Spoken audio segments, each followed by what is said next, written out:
कलम जब भी झुके लिखने तेरा अवधान हो जाए, झुकाकर सर लिखूं कुछ भी वो स्तुति गान हो जाए।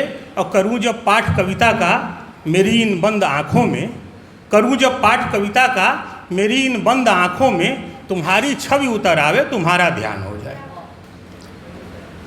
तो मैं कह रहा था कि वीरेंद्र हमदम साहब, मैं दरअसल इस नाते पढ़ा कि उनके एक गज़ल में पढ़ना चाहता हूँ। आप देखिएगा, उनके मेयार का अंदाज़ा लगाइएगा कि वीरेंद्र हमदम साहब के शायरी आप खोजिएगा कि वीरेंद्र हमदम साहब की और गज़लें और शेर आपको मिल पाएँ।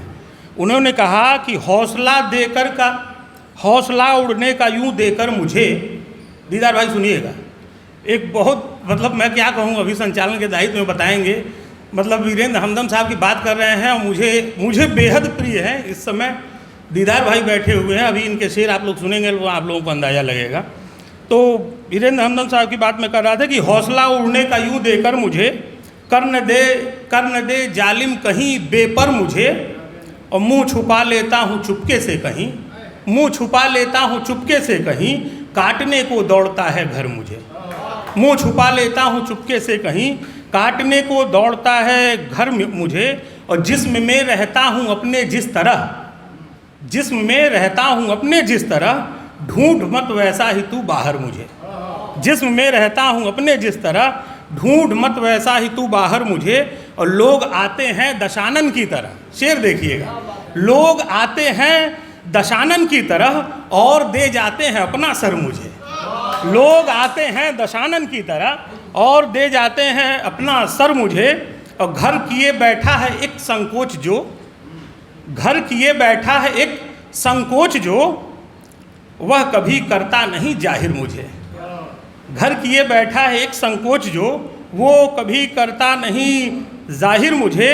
शेर सुनिएगा कि कौन यूं तरजीह देता फिर यहाँ, कौन यूं तरजीह देता फिर यहाँ, दुख अगर करता न कद्दावर मुझे। ये मेरा दावा है कि ये छपा हुआ आपको कहीं नहीं मिलेगा। वीरेंद्र हमदम साहब की गज़ल है, आप लोग खोजिएगा यूट्यूब पे, फेसबुक पे, कहीं अगर मिलें तो इनकी और भी गज़लें आप पढ़ने की, सीखने की कोशिश करिएगा, बहुत अच्छा है।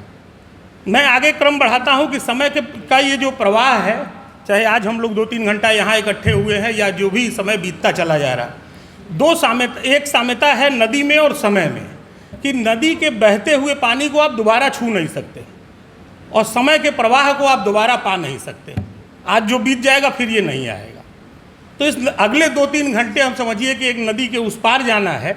ये महफिल जिसके लिए सजाई गई है, उस हसीन दुल्हन से कहिए कि मुलाकात करने के लिए सजाई गई है, जिसको उर्दू में शायरी, हिंदी में कविता कहते हैं।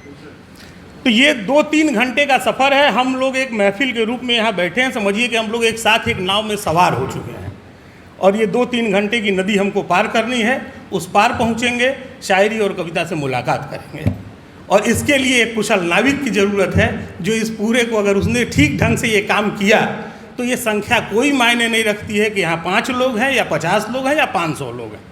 कविता जितने लोग सुनने वाले हैं उतने पर्याप्त हैं। एक आदमी 100 आदमी, 10 आदमी के बराबर होता है। तो मैं इस नाविक की भूमिका के निर्वहन के लिए चाहता हूं कि भाई वकार वाहिद आएँ और इसको शुरू करें। और इसके बाद मुकेश जी आएंगे और आतिफ साहब आ रहे हैं, आतिफ साहब आएंगे। उनका जब जैसे जैसे वो लोग आएंगे वैसे वैसे आप बीच बीच में उनका स्वागत करते रहिएगा। और कहा कि दर्द जुदाई, दर्द मोहब्बत दोनों को एक साथ मिला, मैं भी तन्हा तू भी तन्हा, आ इस बात पे हाथ मिला, वकार वाहिद।